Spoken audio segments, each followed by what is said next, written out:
Has anyone else noticed that live service games are starting to become a trend with game studios these days? And hey, it's not all bad. We've had some pretty good live service experiences release over the years, and then we take a look at PlayStation and we witness the fruits of their labor with the huge flop of Concord. A game I couldn't even play because they yanked it out of the stores before I can even have a day off from work to play it. That's how bad that game's sales were, and many other games that chased this live service trends we're now facing. And now with Marathon's mixed receptions on their public server test about the weird visual design and an overheating mechanic that forces you to walk slowly in a game called Marathon, I bet Sony is starting to bite their fingernails over that Bungie acquisition right about now. But they'll have plenty of time to think it over before their Fortnite-looking Horizon game drops, which gamers were not very happy to see when it first got announced. So yeah, Sony is about 10 toes deep into this live service game plan of theirs, and things are starting to look pretty rocky. And this is the depressing norm for a lot of these live service games that are chasing the extraction shooter and hero shooter trends. They're slowly collapsing while studios are starting to learn that gamers can actually vote with their wallets.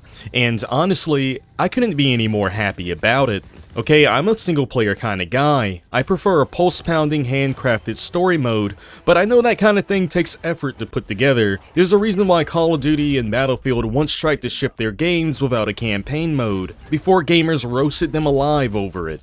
But seriously, just give me a fun experience with some cool concepts, where I'm not forced to go online and have to listen to little Timmy's parents fussing in my ear about the garbage not getting taken out, and I'm a pretty happy camper. So I'm never really excited when I see a hero shooter or an extraction shooter pop up, but I still tried to play these games like Highguard when it first came out and Marathon server test just to get a well-rounded opinion of them.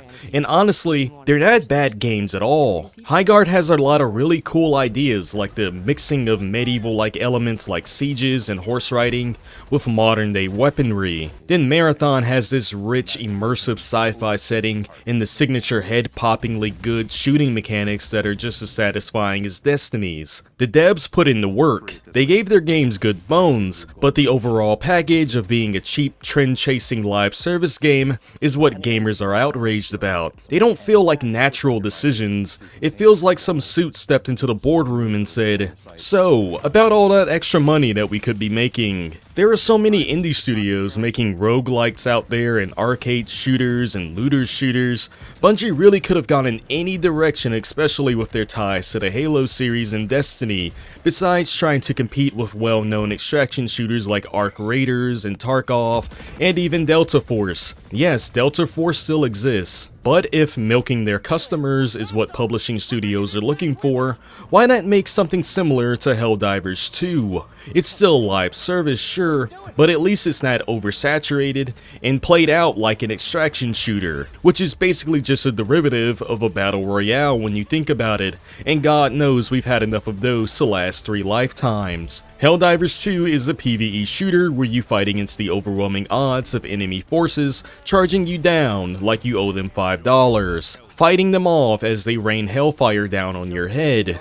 Basically, every Resistance 2's multiplayer fan's wet dream come to life, and heck, you could really capitalize on the sci-fi world and characters by throwing in some story segments here and there. Or why not go the route of Remnant 2, a hardcore RPG shooter inspired by Souls games, with a focus on world building and environmental storytelling. And both of these games have an option of playing co-op, so there's plenty of potential content like missions with tough bosses and cosmetics that can make all of your friends jealous that you can drip feed to gamers to appease investors while still pushing a product that is fairly unique and satisfying. But they won't do that. Publishers and the investors are aiming for the big bucks, the jackpot, hoping to catch lightning in a bottle by hitting it big in the extraction shooter and hero shooter scenes, much like Highguard did. And we all remember how good of a job they did highguarding those player numbers. Much like Concord, I'm hoping to see many other titles like this fail as well.